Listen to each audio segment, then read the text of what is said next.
Welcome to the Deadlifts and Pizza podcast, where we discuss no BS fitness and nutrition. We're your hosts. I'm Laura. And I'm Jaime. Let's get into it. All right, what's up? Happy New Year. Happy New Year. How was Happy your 2026. Yeah. My vacation was awesome. It's funny, we were just chit-chatting. We didn't talk about that. It was awesome. No. It was a very long, we drove up to Colorado and we took like we did an overnight on the way there and an overnight on the way back. So we didn't just drive straight to Colorado. It's like a 13-hour drive. So it's doable.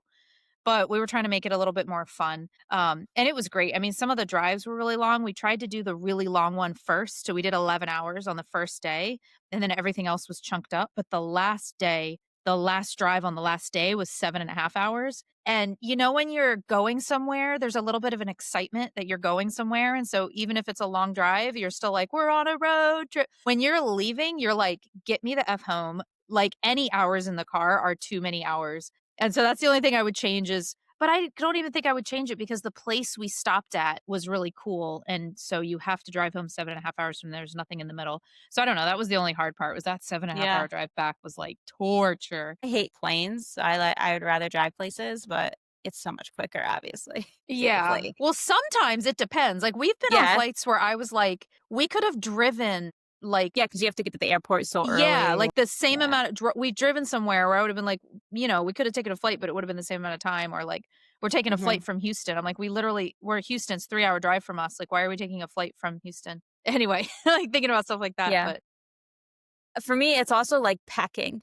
Like you can pack so much more stuff if you take a road trip more than my a husband plane. was saying we were getting ready for the trip. He was like, sometimes like packing for a road trip is more stressful than packing for like an overseas vacation because there's so much stuff. I was like, I disagree fully. And he was like, why? I was like, I just took you remember 31 bags? Like it was like a thing people sold, like an MLM. It was like 31 bags. Yeah. Anyway, they have this really nice tote bag. It's like a square-shaped, like nice little tote with little side pockets and everything. I use it as a pool bag, and then I have another one. I literally put my entire bottles of shampoo, conditioner, and body wash. I just took them from the shower and put them in that bag. Like I didn't have to pack travel things. I just put everything I use in the bag, and then when I got home, everything went back without having to be in like its travel things. I was like, you throw it in the car. Like, you just throw it in the car. You don't have to worry about if it fits in a suitcase. And once I told him that, he was like, oh, okay. I was like, yeah, just don't overthink it. If you think you might need it, just throw it in the car. So yeah, that's definitely a benefit because packing and suitcases and everything can be like, yeah. And I always get flags. I always forget that something counts as a liquid and Switching topics, nothing even to do with that. I guess it happened speaking of Christmas vacation, something I've realized I hate about deload weeks that I forgot to mention last time. Because remember, I was like, I hate deload weeks because of Laura's blah, blah, blah, expansion blah. corner. Laura's expansion corner. Because it didn't happen until that week. Once I started training again, Christmas Eve, I was so sore. I could barely move. I was so uncomfortable sitting down, doing anything. I'm like, I don't like breaks. Then when I come back, I hate it. I hate working out. So that's just a little expansion on another reason why I hate deload weeks. But I also wanted to talk to you about are you doing the training, the strength, the power building, or are you not? I started it. So that means yes. So I've only done day 1. I'm doing day 2 today. Is that squatting? Yeah. Are you doing squatting first? Because I switched them for me. I'm doing bench on Monday. Yeah. So. I'm gonna do a whole full week.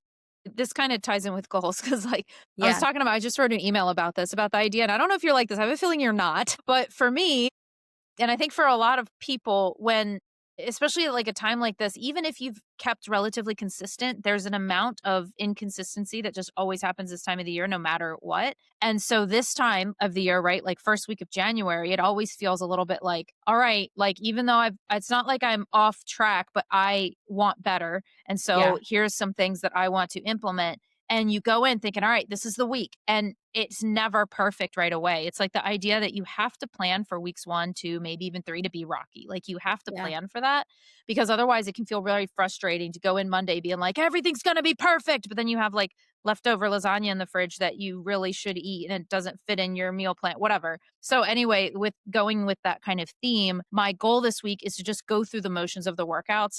I'm looking at what the percentages are, but I'm more thinking of like how it feels when I'm doing it. Like I was following the percentages 1 rep max and they weren't very high. It was like 70 and 75%, right? Of like your max. And I looked at the numbers and theoretically in my mind, I was like, yeah, that's totally doable. But I felt something, you feel something in your back and it wasn't a pain. It was just like Yeah. you Yeah. know? Especially if you're And not used to lifting that heavy. no, I haven't, but I was squatting heavy recently. It wasn't Mhm. like it was like 2 weeks ago, but I think literally just like a general 2-week downslide, and then the whole week we were traveling. The only activity I have really had was walking and skiing, which really wasn't much. And so, yeah, it was just like my body too needs that recalibration of what, expectations of myself are going to be. So I'm Yeah. using this week to just kind of like roll through the motions. I'm adjusting some things slightly. I had this thought. So like I want to get back to a little straight standard kind of muscle building, which is like your kind of standard sets. I've been doing the kettlebell circuits for a while and they're great and I want to keep doing them, but I'm just thinking about like I would like to build maybe a little bit more muscle like in my arms, etc. Mhm. And then I want to maintain my strength, right? So the way that I'm going to kind of tweak it after this week, once I go through a full like week of iteration, I think I'm going to do like the lower body days. I'm going to keep exactly how they are so that I can load up on the exercises that come after the main lift. I can like load up on those properly to give my legs like what they need for whatever, and then muscle, right, and strength. But then on the upper body days, I'm going to do more of a, oh, is that what I was going to do? Yeah, because I said I wanted to build muscle in my upper body, in my arms. Yeah, on the upper body days, I'm going to do like a kettlebell conditioning circuit, because when I load those up, I'm only able to load those up based on what my upper body can hold, right? And so it's hard to get that kind of volume on my lower body. So I can do that and still get a pretty good upper body workout doing it that way. And then Mhm. I'm just going to throw in some extra shoulder. So whatever shoulders I might keep in Mhm. there, but then I'm going to do like the kettlebell conditioning circuit. So like main lift, kind of looks like a bars and bells, like what I designed before. So like the main lift focusing on the heavy, and then the kettlebell conditioning, and then maybe a little bit of shoulders after that. Yeah, I when I went through it and I changed it a little bit, I actually lowered some sets of things, Mm-hmm. and even on the hypertrophy weeks, because I'm like it's just doing 3 sets hard is just on certain Hard. exercises is challenging, right? So Yeah. I lowered the sets of certain things, and I'd rather go really hard for 2 sets than do 3 and be like kind of half-assing it through all 3, Yeah. How's right? your I back feel feeling? it's okay. It's okay. I can't deadlift heavy. I Yeah. can't. I can't. My hip. I. Okay. That's what I was gonna go into talking today. Like my hip hurts, right? And because my hip hurts, I think that's what's making my knees hurt. They didn't hurt today. It did on the warm up set, but then after that they didn't, because I think it's more of the warm up set. I'm doing 8 reps or to like only doing 2. So today, honestly, I don't know if it's because my hip hurts or what, but I feel really weak and I'm not used to it. I'm like, this must Hmm. be what Jaime feels like all the time, you Ha! know? Good try. So yeah, this week was 2 reps, right? So you're doing 6 sets of 2 reps. So on Monday was bench and I had to do 115 pounds and I was like, I could do That's a that. Like, lot. I felt like, oh, I could do that. No problem. And it felt so heavy. I was able to do all 6 sets, but after my first set, I was like, I don't know if I'm gonna be able to do this. Luckily I was able to do all of it, but it was way harder than I expected it to be. Right. Yeah. And then today I was supposed to squat 180 pounds for 2 reps for 6 sets. I'm like, that's not happening. Like, as I was warming up to it, I'm like, I'm not going to be able to do that. So I lowered it to 175. And even that was very hard. And I was filming myself. And on my not my last, I only did 3 sets at that weight. But on my last rep of that 3rd set, like I couldn't even get to depth. And I think part of the reason I can't get to depth, or I'm kind of like stopping a little early, is because once I get there, that's when my hip hurts. So Yeah. it's like stopping me from getting deeper into it because I already know like subconsciously that's going to hurt. So I kind Yeah. of stop a little bit above. And it felt worse than it looked on the video, but I could feel myself coming forward and like coming out of it, whatever. So I Yeah. could feel like my forearm's getting messed up. So I lowered it again and had the last 3 sets, did it a little bit lower. Yeah. And I'm like, man, I don't know. I'm not used to that. I feel Our bodies are betraying I us. do. I do. And the thing is like I I'm going to always preach like lifting heavy. Like I really think most people, actually everyone, should be trying to lift heavy and improve their 1 rep maxes, even if they're not testing their 1 rep max, but lifting in those lower reps at those higher weights at some point. You don't have to do that for the entire year, but you should be continually trying to get stronger, right? But just like everything else, there's diminishing returns once you get to a Mm-hmm. certain place, right? So like steps, I don't know what the numbers are. So I'm going to make up numbers off the top of my head and just pretend these are true. But Okay. but it's something like 80% of the benefit you get from walking happens and activity happens within the first 8,000 steps. And then after that, it's like a big dramatic drop off in how much, like so in other words, if you walk 4,000 steps normally and you up it to 8,000, you're going to get a huge benefit from that, right? But if you go from 8,000 to 12,000, Yeah. it's like you're going to get some benefits, but the ROI is going to be a lot lower, right? Right. Which is why I don't worry about getting 12,000 steps a day. I looked at my steps last year because I like to look at the end of the year what I averaged. It was like 9,300, almost 9,300, a little less. Mm-hmm. Like that's good enough for me because I'm right in that spot of like I'm getting the most bang for my buck, right? Like I don't need to get 12,000 steps. Yeah. Anyway, I feel strength is the same way. Like I feel like everyone should be trying to get stronger, but once you get to a certain point, it's like risk reward, right? Like I think Definitely. And for me, these are the numbers, and this is just my opinion of like where I just how I feel because how I know it makes me feel, right? So like for deadlift, I would say like 2 times your body weight. Once you can lift 2 times your body weight, then you can continue to try to get stronger, but is it going to do any benefit for you? Probably not, right? Like I think you're good there. For like squat, it would be 1.5 times your body weight, somewhere around there.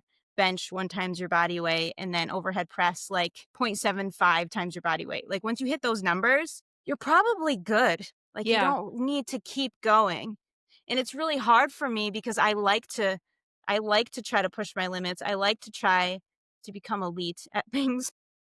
Well, because that's what makes it fun. You go into the gym with a goal, but if you've already hit that, that's when when we're talking about you get to this point where you're like, okay, now what? Like that was what was so exciting and motivating about strength training was always having these little goals. But once you kind of reach that and you feel good and you don't have this strong desire to do more, then what next? Yeah. And so that's when you start thinking outside and thinking like the other measures that you can improve. And there's so many out there, but I think we get stuck in our head. Even like pull-ups is like one that you can just do right inside your workout as a standard, Yeah.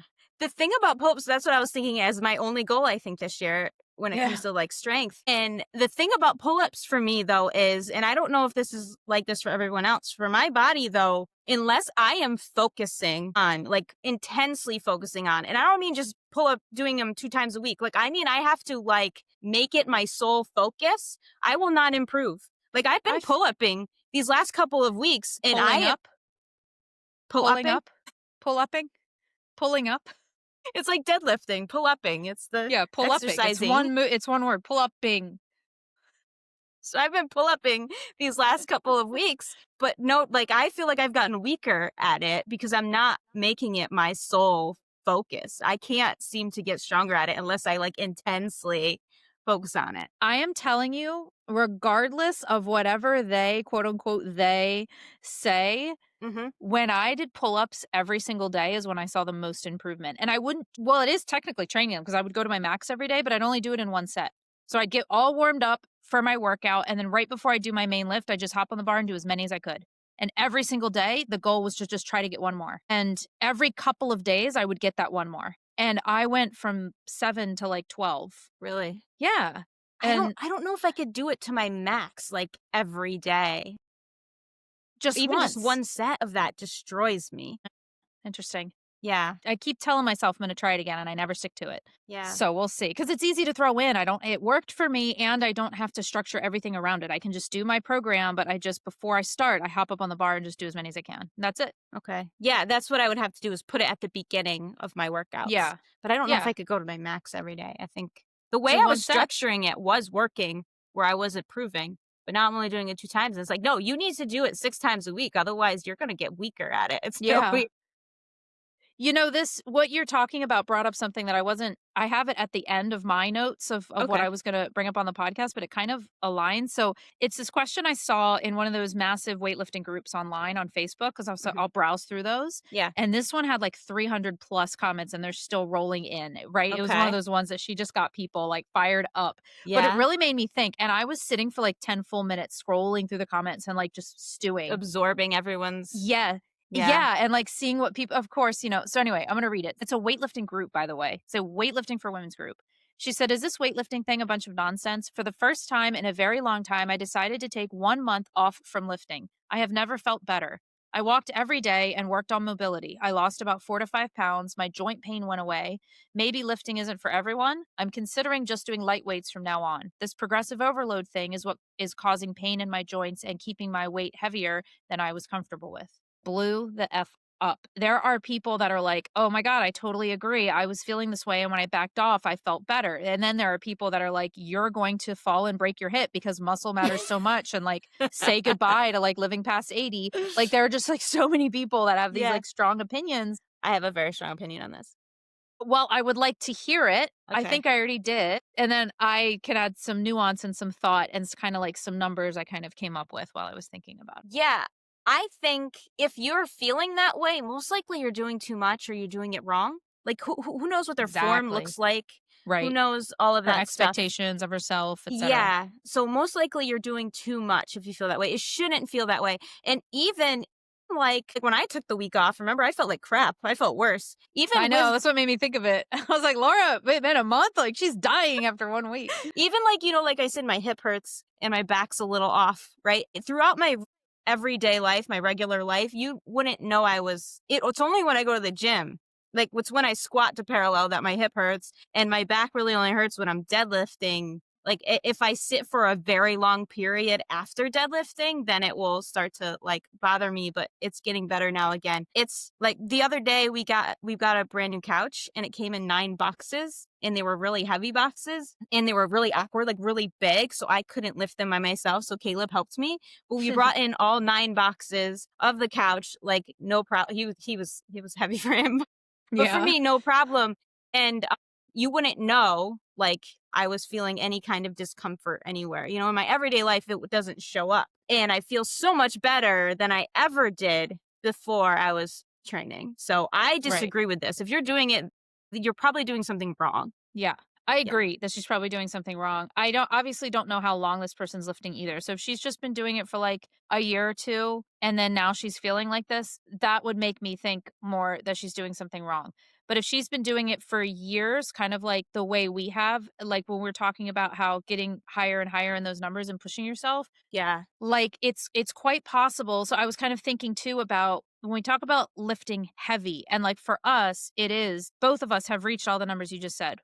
2 times deadlift, 1.5 times squat, 1 times bench, 0.75 overhead. Like we're there. And so it even just hitting those is not realistic to do like every week because it's a lot, and your joints and your ligaments and your tendons, but you do need to be under those loads in order to get them to be stronger. And strength in general is more important than muscle. Like, you're going to build muscle, right? But it's with aging and longevity, it's the strength. It's that signal that your body really relies on for a lot of those longevity markers versus just the pure like amount of muscle that's on. So it's still like really important, but it got me kind of thinking, well, how often should we be hitting?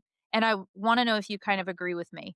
I kind of think that 75%-ish of 1 rep max or effort, or however you want to think of it, should be like every 2 weeks-ish. So I would say every other week, because that's actually pretty heavy. 75% doesn't sound like that much compared to 100, but 75%-ish, 70 to 80, when I guess, you're getting is up pretty in the heavy. high numbers, it's a lot. Like, what would that be for? All right, you keep talking. Well, I'm talking about people who have hit those goals of, 2 times. So if you're doing 2 times your body weight on a deadlift, then 75% of that is relatively heavy. But if you haven't hit 2 times your body weight on a deadlift yet, then It's your not. 75% of a 1 rep max isn't really, because you haven't gotten there yet, right? Yeah. So it's not as draining on your No. body as somebody who has reached that, right? It would be 215 for me for a deadlift. It Is 2 times. is 0.75. Oh, I was like 2 times. What? You weigh that 0.75 little? my Okay. 1 rep max. So that's a Yeah. lot to do consistently. Right. Yeah. So I would say like 75%-ish should be done like every 2 weeks. And something lower than that can be done the weeks in between. But there's a lot of people that are trying to lift that amount like every week, like going in and doing that every week for lifts. And then I would say like 80% plus, maybe 80 to 90%, I think should probably be like once a month. You should maybe try to push it a little bit. And then I would say people should try to see where they're at, maybe in the 90 to 95% range, but maybe once every, like at the end of a program, right? Like once every 8 to 12 weeks, I think it's safe to put yourself into that percentage range. But when you think of it that way, the program that you built with the power building, it's like exactly set up like that, right? Yeah, it is.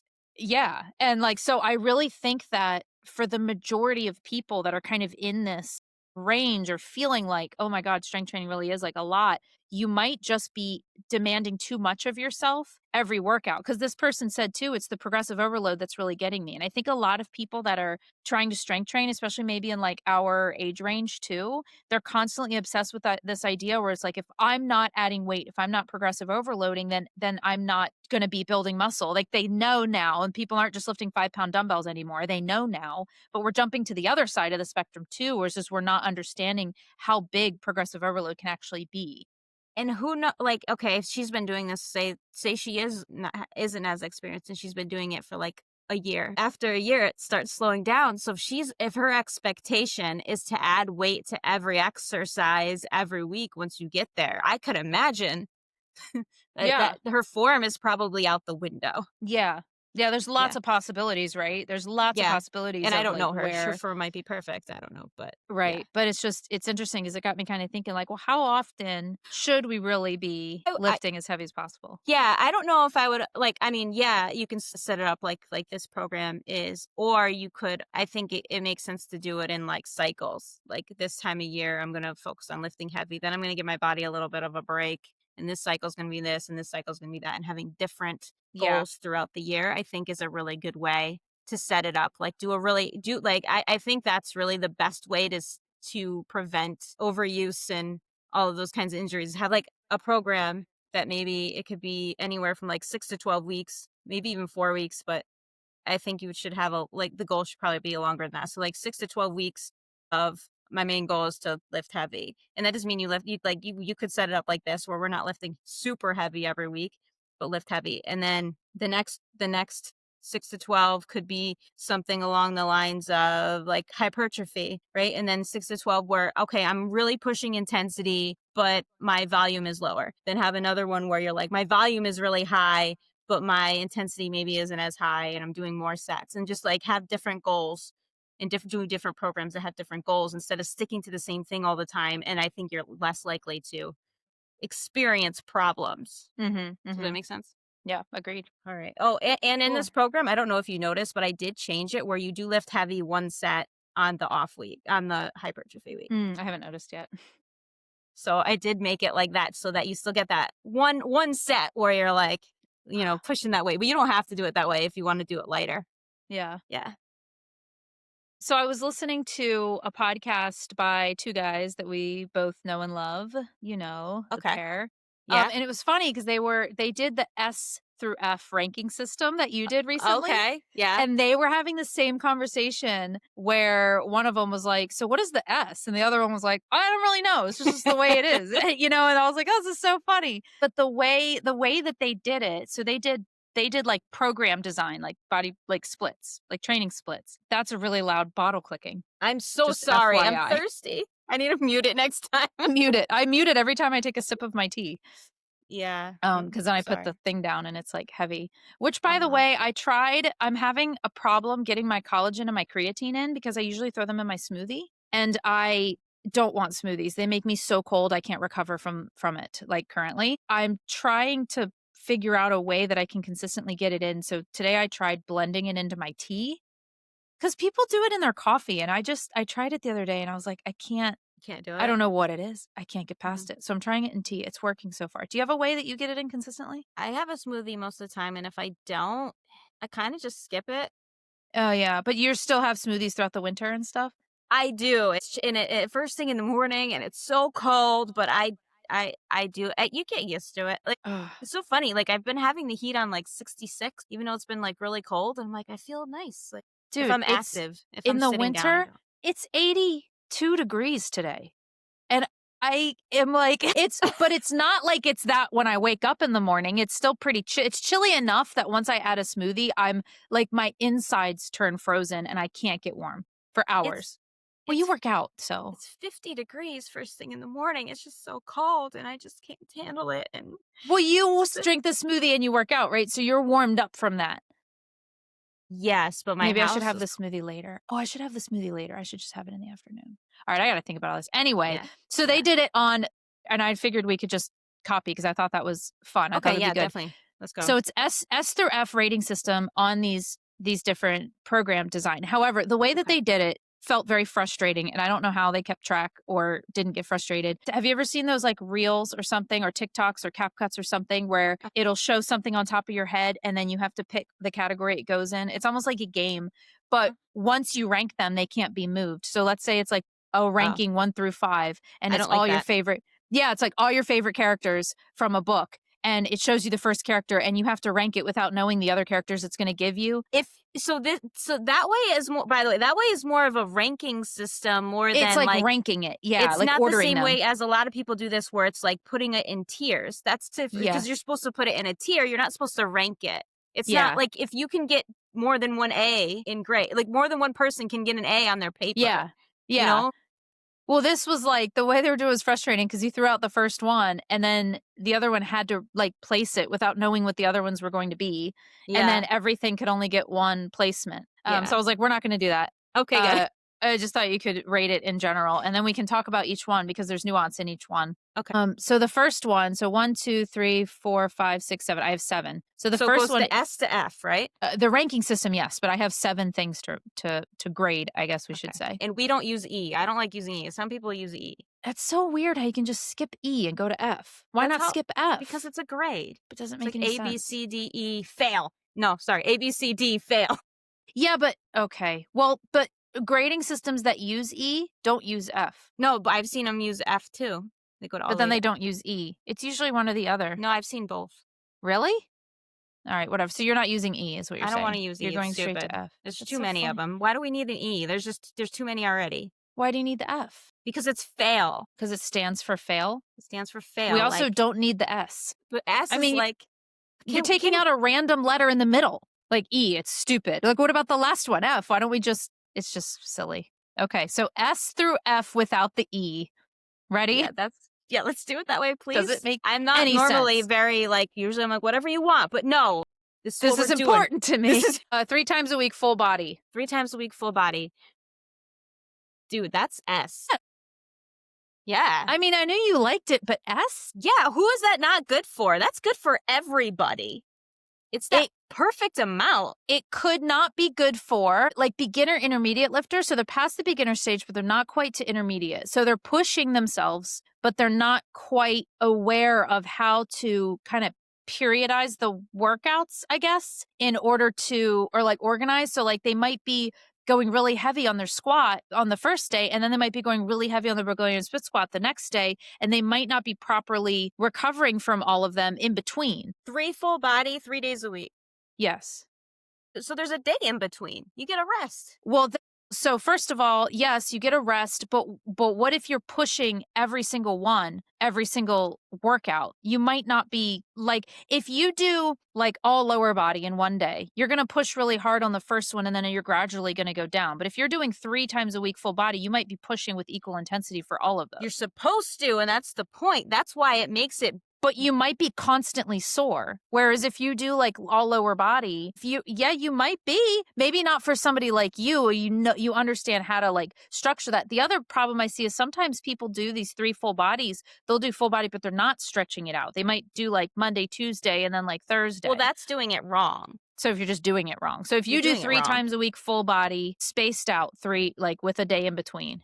It is the best one because you can't overdo your volume. You're going to get the right amount of volume. You're able to push each exercise because you're only doing, if I'm doing chest, I'm not going to be doing like 3 chest exercises, right? Because I wouldn't be able to fit it in there. So you're able to push each exercise harder. So for a beginner, it works because your volume is going to be lower, right? And you don't need as much volume. And for an advanced person, it works because now you can, like, I've learned that now that I'm more advanced, I don't need as much volume. I can get better results by doing less volume. The only person that maybe it wouldn't work as well is the people in the middle, like intermediate people. Maybe they would do better with a little bit more volume. But other than that, I think it's like one of the best ways to do it. Plus, this is the other thing I love about it, is that you can put conditioning and cardio and other things in between instead of doing like 5 days of, lifting or something. You have more room and more days to do other things and focus on other things if you have other goals besides just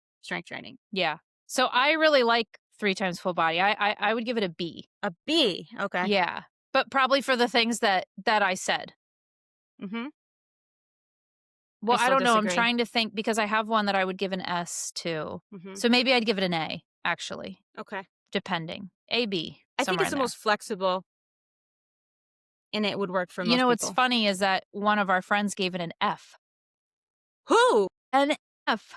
Who gave that You an should F? listen to Jordan. Isn't that how he programs? He said he An only programs F. full No, he body only- and upper lower. Upper, lower. I've listened to him before where he said it's like full body or upper lower. You should listen to it. It was very interesting to hear the reasoning behind it. That's the worst thing I've ever heard, Jordan. Yeah, I was like, what? I don't agree. What is wrong with you? Very interesting. The next one is 4 times a week, upper, lower. At A. This is my S. It's your S. Yeah. I love 4 times a week, upper, lower. I feel like it spreads out with 3 times a week. I feel like sometimes I feel the pressure of having like a lot of exercise and a very long workout, whereas 4 times I feel you get away a little bit more with like 45 minutes. You're spreading out the volume with upper and lower. It still leaves room for other things. I like it. It spaces out. So if you're really sore from legs, then you do upper body, then you have a rest before you do it again. So you have more space in between. Mm-hmm. This is my favorite split. Upper, lower. The one thing I like about it better than full body is that if I do legs on Monday, I don't have to do them again till Thursday. And that feels nice, having that longer break, like you said. Yeah. The reason I wouldn't put it in S is because I do not like doing legs all in one workout. I feel like my exercises at the end don't get as much intensity as if I spread that out over 3 workouts. Mm-hmm. So that's why I would give it an A instead of an S. Whereas that's one of my favorite things about full body is I feel like I can give each exercise my full intensity, because I'm not doing a ton of volume in each workout for each Definitely muscle. Makes sense. Yeah. 5 times a week, body part split, chest, back, legs, arms, shoulders. D. Yeah. I'd give it an E, but I'm not allowed to give it an E. So D, because I mean, you're still going to get something from it, right? So you don't put it in F, but. Well, here's a question. Here's one that I didn't add, but I'm going to add it right now. 2 times a week full body. And then I want you to compare that to 5 times a week bro split. I would put 2 times a week full body in C Mm-hmm. because it only has certain applications, right? Like if you're brand new and doing 2 times full body is way better than doing nothing at all. And you're still hitting each thing 2 times per week. So the frequency is there. So I would put it in C because it has certain people it would be good for, but someone like me, that would be horrible for. Mm-hmm. Right? Yeah. But when I'm thinking of, like, I agree with you. Like when I think of 2 times a week full body, I think of somebody who needs that for their schedule. Like that's the minimum of what they can do. And when I think of somebody who does like a 5 times a week bro split, I think of somebody who is at the gym every day, bro. Right. But if you try to just take the same exact person and let's say schedule isn't necessarily limiting. Let's say it's just a standard avatar of a person and schedule isn't limiting. Which one would be better? And it's like, well, you could argue 2 times a week full body because at least you're hitting every muscle group twice in the week. But 5 times a week full body, you might be getting more volume overall, even if it's only once a week, and you're more active overall because you're in the gym every day. But if you can do 5, 6 times a week, whatever you said, then there's so many other better options. But we're only comparing 2 times a week and bro split. But that's not how this works. I'm putting I'm adding it into the game in the middle. That now you have to compare only these 2. So we're saying if somebody has the capacity to do more, which would be better, 2 days a week full body or? Yes. And I guess going back to the original reason this popped in my brain is because why would you give 5 times a week bro split a D, but you would give 2 times a week a C? It's because you have a different idea of the intention of the individual choosing that split. I think. So you're rating the individual instead of maybe. No, it's because it's the application, right? So if somebody's doing 2 times a week full body, it could be they don't have enough time, or it could be that works for somebody who's brand new. If you're able to work out, is it 5 days or 6 days? Which one did you say? But I mean, it could be 6. Bro split you could split it in lots of different ways. A lot of people usually do like 6. So if you're able to do that, there's so many better options. So there's really nobody that, like, if I could work this amount of time, this is the best option for me. Whereas two full body, for certain people, that might be the best option. Yeah, I see what you're saying. Yeah. So it's inherently, if you have the time to go 5-6 days a week, even if you only have 20 to 30 minutes those 5-6 days a week, there's better ways to do it other than body part split. Yeah. Yeah. So it depends on the person if you were going to compare which one is better, the 2 full body or that one. Uh-huh. If you're somebody who needs a lot of volume, then the other one would be better. But even so, like, studies show that once you do, like, I forgot how many sets in a workout, the rest of it is just like we were talking about, diminishing returns. It's like you don't get anything out of it. So doing all shoulders in one day, so dumb. Yeah.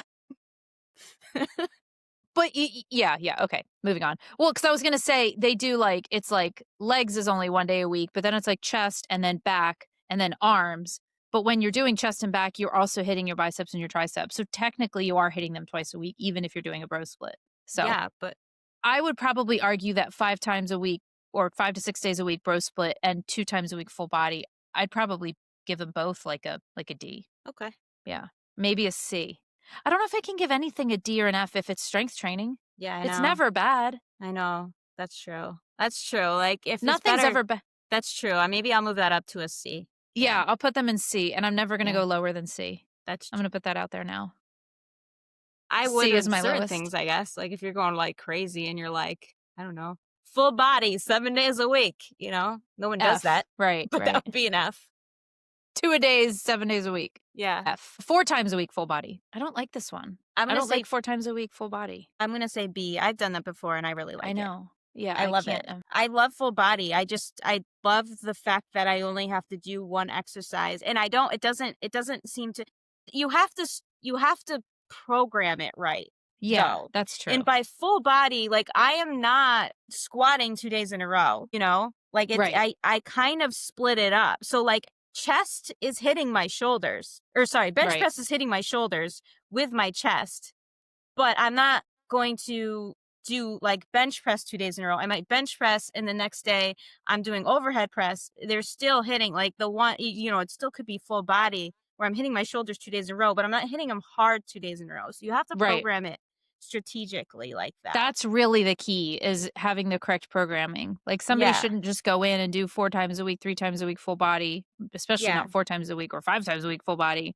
without very intentionally picking out the exercises, the sets, and the reps and the order for all of those. So like, I might squat heavy one day and the next day I might do lunges or something. I'm still hitting my quads, but it's not the same intensity as if I was squatting. And your squat would probably be your first exercise on that day, whereas the lunges would come later in the workout, and you'd focus your energy on an upper body, Yes. Probably first, and or like a hinge.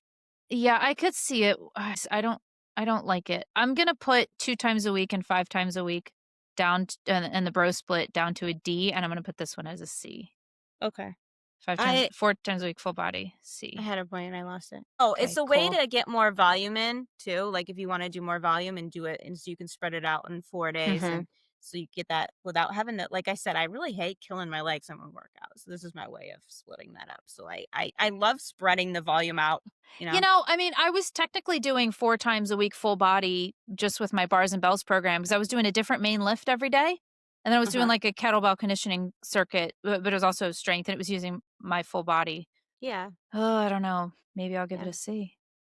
It just depends. It's just so much depends. Yeah. Push pull legs. Now I want to, the next 3 are push pull leg variants. So this specific push pull legs is 3 times a week. So push, break, pull, break, legs, break. I'm going to say C, because you're only hitting each body part once per week. Yeah, I don't love push-pull legs. And I don't know why a lot of people that I really like and respect like it so much, honestly. Because you're only doing the, push traditional. So here's where I go. Traditionally, push and pull is all upper body. So you're doing, pressing exercises when you're doing push, and in pull, you're doing pulling, like rows and pull-ups, and then in legs, you're doing legs. And you're still doing them only once per week, 3 times a week. I don't know how. I would much rather have somebody do 3 times full body than 3 times push-pull legs, unless you program this untraditionally. And I have yet to see anybody, post this online. But the way I like to do a 3 times a week push-pull legs is push is also like a squat. you're pushing off the ground, right? Mm-hmm. So you can put that in there with your upper body traditional push. Pull, you put your deadlift on that day because you're pulling. And legs, we're hitting everything else with legs that maybe we didn't hit.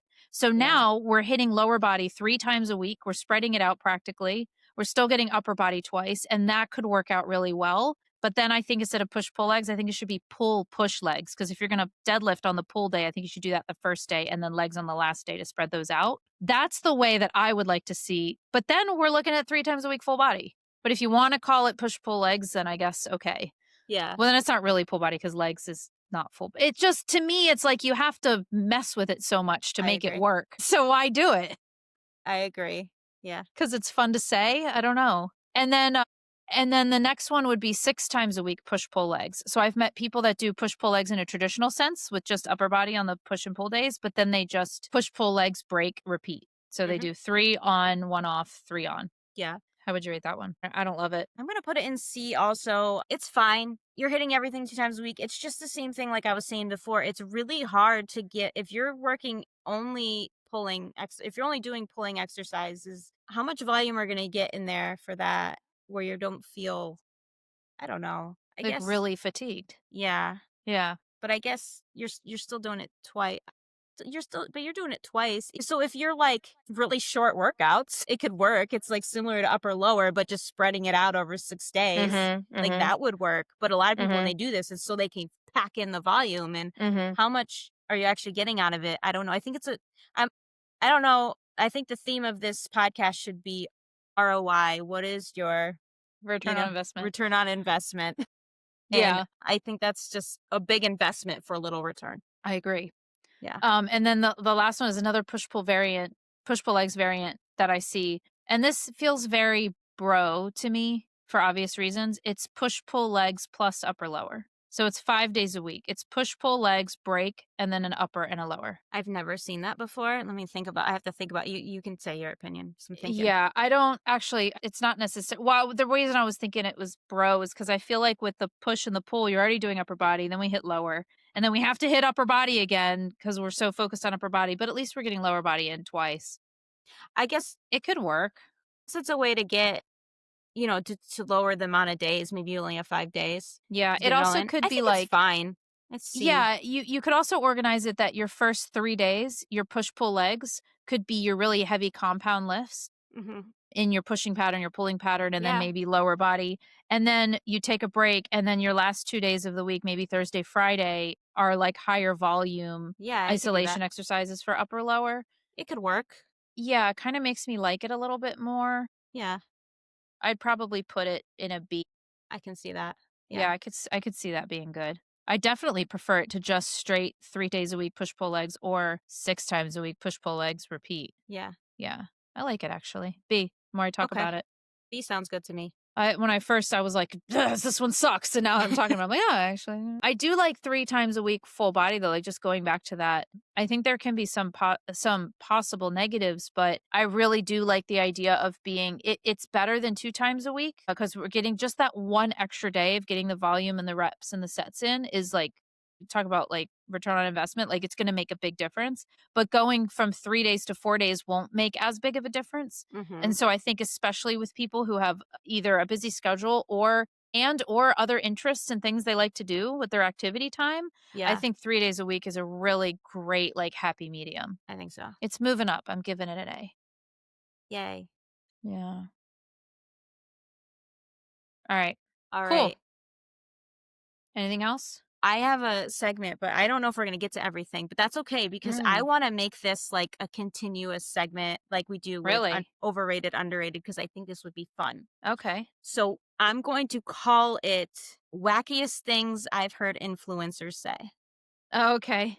And it'll be like things I've seen on podcasts, or a lot of it's clips of podcasts, some of it's reels, all of that stuff, and just the idiotic things and crazy things that I've heard people say. And it makes me go, huh? Why? Yeah, it makes me go, huh? And also, why does that person have a platform? And why do they have more followers than we do, Jaime? Yeah. Why are people listening to that person? Okay. How many do you have written down? I have lots, so we might not be able to get to all of them. Maybe we could hit like 2 or 3 today. Okay, and then we'll do more next week. Okay. So I'm not going to be able to get through this without laughing. And these are things you actually saw online? Oh, yeah. I saw all of these. And as I was making this list, I was like, oh, yeah, that one. And it reminded me of things that have come up. So there's things on this list there's probably things that are missing from this list that I've heard. It's just ones I know that I can think of off the top of my head, some of the craziest things that stuck with me. And this one's a little bit more recent. So I think that's why it stuck with me. Plus, it is outrageous. So, okay, ready? There was a girl on a podcast. The podcast host was a man. I don't know who either of these people are, but she said this with a straight face. She meant it like it was, she believes this. And she told him that your air freshener in your car is turning you gay. Duh, Laura. Duh, because, and I think her reasoning, because I didn't hear the whole thing, I think her reasoning is because, there's certain things like phthalates or whatever that are endocrine disruptors that can mess with your hormones. So I think what she was getting at is it could lower your testosterone, but I don't think she understands how people are gay. Yeah, like low testosterone does not equal gay sexual attraction to males. No. So I've had to get rid of all of the things in my house with phthalates because I'm so worried that Wayne's going to all of a sudden just be hanging out with his buddies a little bit more. Yeah. And it's just one step too far. No longer find me attractive. Here's a question. I have been coming across reels, and I have not been on Instagram that much, but this makes me not want to be on even less. I have come across reels where people are talking podcast style that same way, where it's like the microphone's in front of them and they're saying this and then it cuts to the other person and they're asking a question, that are AI. Yeah. And it takes a sec to realize that they're now making AI like podcast looking reels to make you think it was really a podcast when it wasn't. Yeah. Is there any chance this was one of those? No, it was real. Okay. Yeah. Because when it's so outrageous that I'm like, it must have been computer generated. It was real. That's crazy. Yeah. So apparently, I wrote down straight men are apparently one Febreze plug-in away from finding their best friend attractive. Okay. So the next one was this kid walking through the grocery store as they do. And I think I've mentioned this one on the podcast before. And he goes to the refrigerated section and grabs some Fairlife milk. And he's like, look, it says there's I know what this is. There's 26 grams of protein in here, but you can't trust it. I would never buy Fairlife milk. You can't trust it. Because then he turns it around and he shows the ingredients and he says, there's no protein on the ingredient label. Where does the protein come from? Yep. I remember that one. It's like what? He probably has way more followers than we do, and he has no idea that milk, the protein comes from milk, from real food. You don't need to put the word protein on there. It's in the milk. I don't like having a coughing fit from laughter. These people have. I will say that I understand his perspective. He thinks that this milk that has double the protein of the other milks, how is it possible if it's just milk with no additional protein added? Okay. He's still an idiot because if you just read the label, it says ultra filtered. And then if you just look up what that means, it automatically will answer your question of why this particular milk has more protein. He's like, there's no protein added. So how does it have more? You know where whey comes from, right? Like, do you know where milk whey comes from? Milk. Yeah. Okay. All right. Let's do two more because they're both from the same person. My favorite influencer, Gary Brecka. Wow. He's the guy that said, nothing will strip fat off your body faster than going into an ice bath. Yeah, cold plunge, whatever. Okay, ready? This is a little bit longer. Blending fruits quadruples the glycemic profile. The difference between a banana that you eat and a banana that you put in a blender is night and day. 4 times the rate of blood sugar increase. You disperse the fiber in the fruit. And then he goes on to say, blood sugar is the root of all evil. Oh my gosh.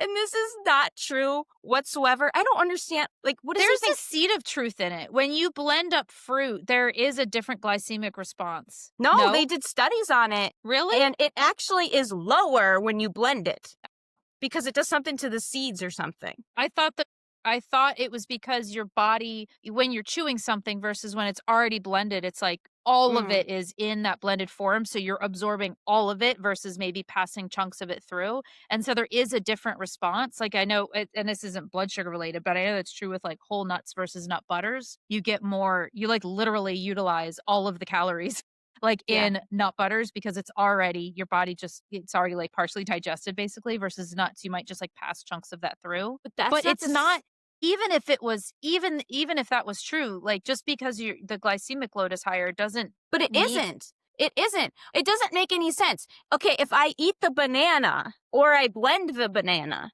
I'm still breaking up the banana. Yeah. It's just pre-blended. The fiber is still there. Yeah, I don't understand that dispersing the fiber thing. I'm like, and? It's not juicing. I don't juicing understand. is different, but the fiber's still in there. Well, dispersing, is that the word he used? Yeah, dispersing. Because that means to spread out, not to like take out. Yeah. So yeah, if we're juicing it, we're like taking it out. But if you're blending it, sure, technically you're taking all the fiber in a banana and dispersing it throughout the smoothie. But you're still then ingesting it. But also there's not that much fiber in a banana. The reason I hate this is because you're scaring people away from eating fruit. Oh, totally. It's like, that's not the difference.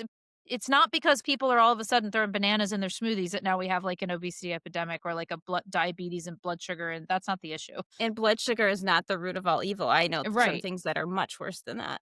Yeah. It's not that it can be bad for certain people and you should pay attention to it a little bit, but when I get blood sugar spikes, I'm not like my health doesn't just deteriorate because my blood sugar spiked. Yeah. You know? It's not the root of all evil. Okay. And that was a recent one? I don't know I think it was on Jen Cohen's podcast. And the Jen Cohen's podcast is where I heard him speak the first time, where I heard him on a full podcast. And I was like, this guy, I found so many things wrong with what he said. I think it was on her podcast. And when he said that, she goes, what? Really? Her reaction was like, I don't think she believed him. That's funny. She was like, that's outrageous. Anyway, the next one is from him too, okay? And he was on stage and he was talking to women specifically who fast before their workouts and wonder why they don't get results. And this is what he said. Your body quickly burns through glycogen stores, about 20 minutes. It takes only 3 minutes to liquefy muscle. It's only 3 minutes to liquefy lean muscle to use as fuel. It takes 5 hours to turn fat into energy. Liquify your muscles. And it takes 5 hours to turn fat into energy. By the way, he just pulls numbers out of his ass, just like it quadruples the glycemic index. These are just numbers that he just pulled out of nowhere. And he says it with such conviction and such like confidence that people believe him. And they're like, this guy's a genius. Our president does that with numbers. Right? You got to agree with that. I'm the 55% more. Yes, he does. Okay, and then he goes on to talk about the 30-30-30 rule, which he said, rule, quote unquote, is eat 30 grams of protein within 30 minutes of waking, followed by 30 minutes of steady state cardio. And it has to be steady state, no high intensity. We can't be doing high intensity. Nothing. And then he goes on to say, which as I was watching this reel, I was like, oh, okay, this is just something he says, because I thought it was something else that did this. But he said, nothing will strip fat off your body faster than that. That is so funny. Is it an ice bath or is it the 30-30-30? You just have sayings for things. Yeah. Yeah. Those numbers, like liquefy your muscle, is just the funniest thing I've ever heard. And if that's the case, why aren't you just a puddle on the ground, Laura? Endurance athletes would just be a puddle on the ground. They would just melt in the sun like an ice cube. Yes. Could you imagine if your muscles liquefied? Oh, there they go. And your body uses multiple fuel sources at a time. It's not like you're just only burning carbs and you're only burning fat. And it does not take 20 minutes to burn through your glycogen stores. And it also depends on your intensity. How intense are you doing your workout? That depends on how much glycogen you're using. It does not take 20 minutes. It's going to take way longer than that. If this is the case, then why are bodybuilders bodybuilders? It just... None of it doesn't make any sense. Yeah. Anyway, these are the wackiest That's ridiculous. things. I look forward to part 2 of that. Yeah, it's fun. Awesome. Thank you guys so much for listening. Happy New Year, because this is the first one we're recording, even though there will be one released. But Happy New Year anyway. If you like this, please leave a 5-star review. Follow us, like, share, all of that good stuff, and we'll see you next week. Bye.